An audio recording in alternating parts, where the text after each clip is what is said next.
അച്ചു അച്ചു അച്ചുതാ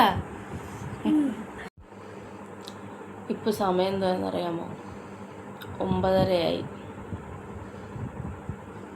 ഇന്നലെ തട്ടുദോശ കഴിക്കാൻ പോയി പണി കിട്ടി.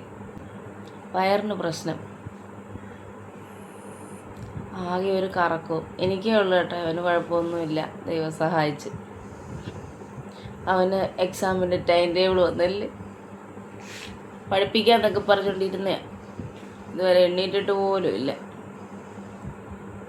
അപ്പോൾ ഇന്ന് വല്ല കഞ്ഞിയും പയറും ഒക്കെ ആക്കിയിട്ട് പഠിപ്പിക്കാൻ തുടങ്ങണം. വയറ് നേരെ ആയാൽ മതിയായിരുന്നു.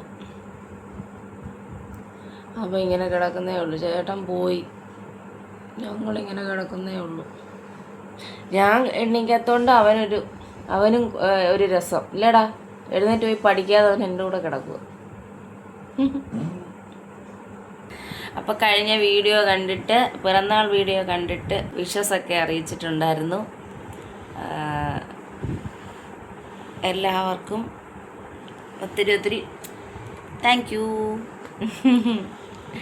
പിന്നെ നമ്മുടെ അമ്മക്കിളി പറഞ്ഞിട്ട് കുറേ പേര് വന്ന് സബ്സ്ക്രൈബ് ചെയ്തു, കുറേ പേര് സപ്പോർട്ട് ചെയ്യുന്നുണ്ട്, കുറേ പേര് വീഡിയോസൊക്കെ കാണുന്നുണ്ട്, കമൻറ്റ് ചെയ്യുന്നുണ്ട്, ലൈക്ക് ചെയ്യുന്നുണ്ട്. അതിലൊക്കെ ഒത്തിരി സന്തോഷം. കൂടുള്ളവരെ ചേർത്ത് പിടിക്കുന്നത് നല്ല മനസ്സുള്ളവർക്കേ പറ്റത്തുള്ളൂ.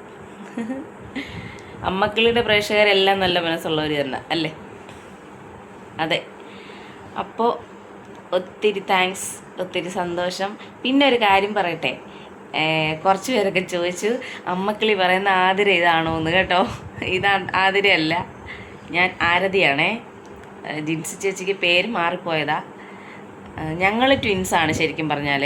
അപ്പം എൻ്റെ സിസ്റ്ററിൻ്റെ പേര് ആതിര എന്നാണ്, അതൊരാതിരയാണ്. അപ്പം ഞങ്ങൾ ആരതിയും ആതിരയുമാണ്. പക്ഷെ ജിൻസി ചേച്ചി പറയുന്ന ആതിര വേറൊരു കുട്ടിയായിരിക്കും. എനിക്കറിയില്ല കേട്ടോ ആതിര. എന്തായാലും ഒത്തിരി സ്നേഹം. പിന്നെ എൻ്റെ ആതിര സൗദിയിലാണ്. കാര്യങ്ങളൊക്കെ എല്ലാവരും അറിഞ്ഞല്ലോ. അപ്പം എല്ലാവരുടെയും പ്രാർത്ഥന വേണം. പ്രാർത്ഥിച്ചൊക്കെ ഇരിക്കുക. ഞങ്ങളും കുഴപ്പമൊന്നുമില്ലെന്നാണ് പറഞ്ഞത്. ഞങ്ങളുടെ കുഞ്ഞു ലോകത്തേക്ക് എല്ലാവർക്കും സ്വാഗതം. വീഡിയോ സ്കിപ്പ് ചെയ്യാതെ കാണണേ. അപ്പോൾ എണ്ണീറ്റ് കിടക്കാൻ പറ്റത്തില്ലല്ലോ, എണ്ണീറ്റ് കുളിയൊക്കെ കഴിഞ്ഞിട്ടുണ്ട്. ഇനി വല്ല കഞ്ഞിയും പയറും കാണും വെക്കാം. അച്ചുവിനെ പഠിപ്പിക്കുകയും വേണം. അച്ചു താണ്ടി ഇവിടെ വന്നിരിപ്പുണ്ട്, അമ്മ പഠിപ്പിക്കുമെന്നും പറഞ്ഞുകൊണ്ട്. അച്ചുവിനെ പഠിപ്പിക്കുകയും വേണം, കാര്യങ്ങളൊക്കെ ഉണ്ട്, അതെല്ലാം ചെയ്യണം. എന്തായാലും ഞാനൊന്ന് കുളിച്ചു. ഇച്ചിരി വെളിവ് വീണിട്ടുണ്ട് തലയ്ക്ക്. ഇത് കണ്ടോ, നമ്മൾ നട്ടുകൊടുത്ത വഴുതന, അമരപ്പയർ, വെണ്ട ഇത്യാദിയുടെ തൈകളാണ് കേട്ടോ. അതിനിടയ്ക്കൊരു പാവലും കൂടെ നട്ടിട്ടുണ്ട്. പാവൽ ചെടിച്ചട്ടിയിൽ എങ്ങനെയോ ഒരു വിത്ത് വീണിട്ട് കിളിച്ചതാണേ. അപ്പോൾ അതിനെ ഇവിടോട്ട് പറിച്ച് നട്ടു. ഇനിയും തൈകളൊക്കെ നടാൻ ഇരിപ്പുണ്ട്. ഇനിയും വേറെ അപ്പുറത്തും ഇരിപ്പുണ്ട് കേട്ടോ. അമരപ്പയറിൻ്റെ തൈകളൊക്കെ ഉണ്ട്, അതൊക്കെ നടണം. ഇച്ചിരിയും പുതിന തറയിൽ നിന്നേനെ ഏതാണ്ട് ഒരു ചെറിയൊരു പാത്രം എടുത്ത് അതിനകത്തോട്ട് നട്ട് വെച്ച് ചുമ്മാ ഇട്ട് വെച്ചാൽ വേണമെങ്കിൽ കിളിക്കട്ടെന്നും പറഞ്ഞുണ്ട്. അപ്പോൾ അതും കിളിച്ചൊക്കെ വരുന്നുണ്ട്. എങ്ങനെയോ കിളിച്ചൊരു മുന്തിരി, 2 മൂട് പാവൽ. സാധുക്കുട്ടൻ തിന്നാൻ തുടങ്ങിയ പിന്നെ വിളിച്ചാലൊന്നും നോക്കത്തില്ല. ചിപ്രുവേ ഓ, ഇയാൾ പിന്നെ നമ്മളാരെങ്കിലും വിളിക്കുന്നോ നോക്കും. ഓ, എന്താടാ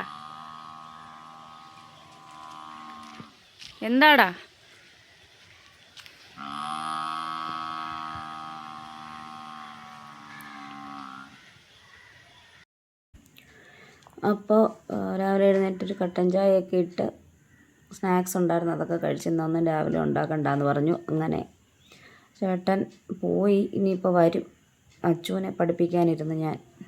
അപ്പോൾ വയലിലോട്ട് ചുമ്മാ നോക്കിയപ്പം നമ്മുടെ പിള്ളേരൊക്കെ അവിടെ നിൽപ്പുണ്ട്. ഇനി അച്യുതനെ പഠിപ്പിക്കുക ഒരു വലിയ ടാസ്ക്കാണ് കേട്ടോ. അവൻ പഠിച്ചോളും, എന്നാലും ഞാനും കൂടെ ഇങ്ങനെ ഇടയ്ക്ക് കൂടെ ഇരിക്കും. മെയിൻ എക്സാം അല്ലേ.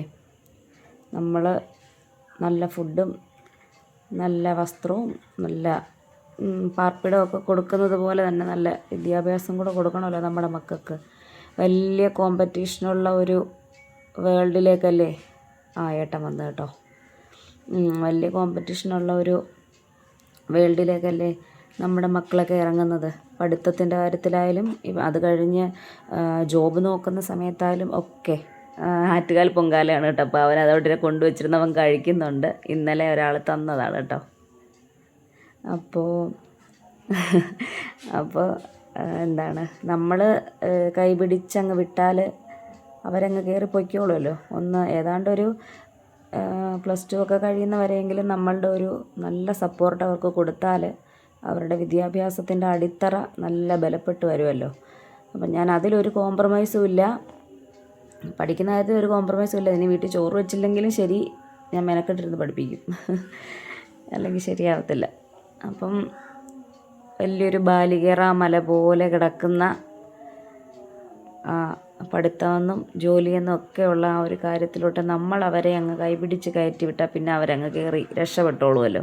അപ്പം നമ്മൾ ചെയ്യാനുള്ളത് കറക്റ്റ് സമയത്ത് നമ്മൾ ചെയ്താൽ പിന്നെ അതിൽ വിഷമിക്കേണ്ടി വരത്തില്ലല്ലോ. അതുകൊണ്ട് പിന്നെ ഞാനും കൂടെ ഇരുന്നാണ് പഠിപ്പിക്കുന്നത്. പറഞ്ഞു കൊടുത്താൽ അവനിരുന്നങ്ങ് പഠിച്ചോളും. ഇന്നിപ്പോൾ പിന്നെ എനിക്ക് ഒട്ടും വയ്യാത്തതുകൊണ്ടാണ് ഞാൻ പിന്നെ എഴുന്നേറ്റ് അടുക്കളയിലോട്ടൊന്നും പോയില്ല. കുറച്ച് നേരം കൂടെയൊക്കെ ഇരുന്നിട്ട് പോകാമെന്നും പറഞ്ഞുകൊണ്ടിരിക്കുകയാണ്. അച്ചു ഞാനും കൂടെ അടിയും വഴക്കൊക്കെ ഉണ്ടാവും കേട്ടോ. ഈ പഠിപ്പിക്കുന്നതിനിടയ്ക്ക് പിണങ്ങും, വഴക്കുണ്ടാവും, അതൊക്കെ ഉണ്ട്. അപ്പോൾ ഏട്ടൻ അവിടെ നിന്നുകൊണ്ട് വിളിച്ച് ചോദിക്കുന്നുണ്ട്, എൻ്റെ ആ ഷർട്ട് എവിടെ, ഈ ഷർട്ട് എവിടെ എന്നൊക്കെ. അപ്പം നമ്മൾ മൾട്ടി ടാസ്കിങ് എബിലിറ്റീസ് ഉള്ള വീട്ടമ്മമാർ അല്ലേ, നമ്മൾ എന്തെല്ലാം കാര്യങ്ങൾ തിരക്കണം. പിള്ളേരെ പഠിപ്പിക്കണം, അടുക്കളയിലെ കാര്യം തിരക്കണം, അതിനിടയ്ക്ക് ഭർത്താക്കന്മാരുടെ കാര്യം നോക്കണം, എന്തെല്ലാം കാര്യങ്ങളാണ്. അതിനിടയ്ക്ക് 100 കാര്യങ്ങൾ നമ്മുടെ തലയിൽ കൂടെ പോകും. അത് ചെയ്യണം, ഇത് ചെയ്യണം, പഠിപ്പിച്ചിട്ട് അത് ചെയ്യണം, ആ കാര്യം ചെയ്തിട്ട് പിന്നെ വേറൊരു കാര്യം ചെയ്യാനുണ്ട്, അതിനിടയ്ക്ക് വേറൊരാളെ വിളിക്കാനുണ്ട്, ഏട്ടനെ ആ കാര്യം ഓർമ്മിപ്പിക്കണമെന്ന് പറഞ്ഞിട്ടുണ്ട്, അത് ചെയ്യാനുണ്ട്. അങ്ങനെ കുറേ കാര്യങ്ങൾ അല്ലേ, നമുക്കൊക്കെ അവാർഡ് തരണം. അങ്ങനെ കുറേ കാര്യങ്ങൾ. അപ്പം ഇതിപ്പം മോട്ടർ ഇട്ടിട്ടുണ്ടായിരുന്നു, അതിന് എഴുന്നേറ്റ് ഓടുകയാണ് കേട്ടോ നിറഞ്ഞപ്പം. ഇനിയിപ്പോൾ അടുക്കളയിലോട്ടാണ്. പഠിക്കാനൊക്കെ കൊടുത്തിട്ട് ഞാൻ അടുക്കളയിലോട്ട് വന്നു. കഞ്ഞിയും പയറും വേണ്ട, ചോറ് തന്നെ വെക്കാമെന്ന് തീരുമാനിച്ചു. പറ്റുന്ന പോലൊക്കെ ചെയ്താൽ മതിയെന്ന് ചേട്ടൻ പറഞ്ഞിട്ട് പോയി. ഇത് ഇന്നലത്തെ ചോറൊന്ന് തിളപ്പിച്ചെടുത്തു. സത്യമായിട്ടും ഇനി അങ്ങ് വയ്യ, കണ്ണടഞ്ഞു പോവുക ക്ഷീണം കൊണ്ട്. അപ്പോൾ ഞാൻ അരിയിടാം, എന്തെങ്കിലും ഒരു കൂട്ടാനും വയ്ക്കാം. എനിക്ക് ഞാൻ ഡയബറ്റിക്കാണ്. അപ്പം ഒരു ഡോക്ടറോട് വെച്ചപ്പോൾ അദ്ദേഹം പറഞ്ഞ് ഈ ഡയബറ്റിക് ഉള്ളവർക്ക് വയറിന് ഇങ്ങനെ ഇടയ്ക്കിടയ്ക്ക് പ്രശ്നം വരുമെന്ന്. എനിക്കങ്ങ് വയ്യ, എന്തോ ക്ഷീണമാണ്. എന്തായാലും ഇച്ചിരി ചോറും വെച്ച് കൂട്ടാനും വെച്ചിട്ട് അടങ്ങാനും ചെന്ന് കിടക്കാം. അപ്പോൾ അതാ നമുക്കിത് തോരൻ വെക്കാമെന്ന്. നമ്മൾ എത്രയൊക്കെ വയ്യെന്ന് പറഞ്ഞാലും ഒരു വീടിൻ്റെ അടുക്കള ഉണർന്നില്ലെങ്കിൽ പിന്നെ എന്ത് വീടല്ലേ. അങ്ങനെയൊക്കെ നമുക്ക് പറയാം, വയ്യാതെ വന്നാൽ എന്തോ ചെയ്യുമല്ലേ. പക്ഷേ ഞാൻ എത്ര വയ്യെങ്കിലും കഴിവതും അടുക്കളയിൽ കയറും. വേറൊന്നും കൊണ്ടുമല്ല, എന്നെ ഇവിടെ ആരും ഒന്നും പറയത്തില്ല. നിനക്ക് ബുദ്ധിമുട്ടാണെങ്കിൽ ചെയ്യണ്ടെന്നേ പറയുള്ളൂ. പക്ഷേ അതുകൊണ്ടല്ല, കഴിവതും എൻ്റെ കുഞ്ഞിന് പുറത്തുനിന്ന് ഞാൻ ഫുഡ് കഴിവതും കൊടുക്കത്തില്ല. എനിക്കൊരു വട്ട് കയറി തട്ടുദോശ കഴിക്കാമെന്നും പറഞ്ഞുകൊണ്ട് പോയത്, അതിപ്പോൾ ഇങ്ങനായി. പിന്നെ അമ്മ എന്തെങ്കിലുമൊക്കെ പറയുമ്പോൾ ഞാനിങ്ങനെ അവളെ നോക്കും, അവൾ പോകുന്നുണ്ടോയെന്ന് ആ ജോലി ചെയ്യാൻ. എങ്കിൽ പിന്നെ അവിടെ അങ്ങ് ഇരിക്കാമല്ലോ. കുഴിമടിച്ചായിരുന്നു ഞാൻ. കുഴിമടിച്ചായിരുന്നെന്ന് പറഞ്ഞത് ചെറുതിലത്തെ കാര്യമാണ് കേട്ടോ. അപ്പോൾ ഇത് ഒരു മിക്സഡ് തോരൻ, നമുക്കിതൊന്ന് റെഡിയാക്കി എടുക്കാം.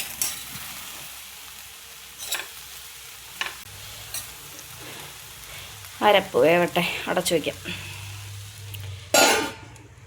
തേങ്ങ തിരികെ എടുക്കാതെ കഴന്നിട്ട് അരയ്ക്കുന്നുണ്ടാട്ടോ ഇങ്ങനെ ഉണ്ടയായിട്ട് കിടക്കുന്നത്. എനിക്ക് തോള് വേദന ആയതുകൊണ്ട് തേങ്ങ തിരിയാനൊന്നും എനിക്ക് വയ്യ. അതുകൊണ്ട് ഞാൻ കഴന്നിട്ടാട്ടോ അരയ്ക്കുന്നത്. അപ്പോൾ തോരനായിട്ടുണ്ട്. ഇനി ഒന്ന് ചെറിയ തീ കിടന്നൊന്ന് തോർന്ന് വരട്ടെ. നമുക്കിച്ചിരി മോരുകറി വെക്കാവേ. മോരുകറിക്ക് പച്ചമുളക് ഒന്നും വേവിച്ച് ചേർക്കുന്നില്ല, എനിക്ക് വയ്യ. ഇതാകുമ്പോൾ എളുപ്പപ്പണിയുണ്ടല്ലോ. ഇച്ചിരി മഞ്ഞപ്പൊടിയും മുളക് പൊടിയും കൂടെ അതിലോട്ടൊന്ന് ചൂടാക്കിയിട്ട് തൈരൊന്നുടച്ച് ചേർത്ത് ചൂടാക്കിയെടുക്കുക. ഉലുവപ്പൊടിയും ജീരകപ്പൊടിയും തീർന്നുകൊണ്ടാണ് കേട്ടോ കടുകിൻ്റെ കൂടെ അതും കൂടെ ഇട്ടൊന്ന് ചൂടാക്കിയത്. തോരനും മോരുകറിയും മാത്രമേ ആക്കിയുള്ളൂ. കടുമാങ്ങ ഇരിപ്പുണ്ട്. അപ്പം ഉച്ചയ്ക്ക് ചേട്ടൻ വന്നു ചോറ് കഴിക്കാൻ. ഇവിടെ മോരുകറി ഇത്ര ലൂസായിട്ടിരിക്കണം. ചോറ്, മോരുകറി, തോരൻ, കടുമാങ്ങ. ഇങ്ങനെയും പോട്ടെ അല്ലേ, വയ്യാത്ത ദിവസങ്ങളിൽ ഇങ്ങനെയും വേണമല്ലോ. ശരിക്കും പറഞ്ഞാൽ ഞാൻ കഞ്ഞിയും പയറും വെക്കാമെന്നൊക്കെയാണ് വിചാരിച്ചത്. പിന്നെ ചേട്ടന് കഞ്ഞി ഇഷ്ടമല്ല, അച്ചൂനും ഇഷ്ടമല്ല. അപ്പം ഞാൻ വിചാരിച്ചെന്നാൽ ഇങ്ങനെ പോട്ടെ.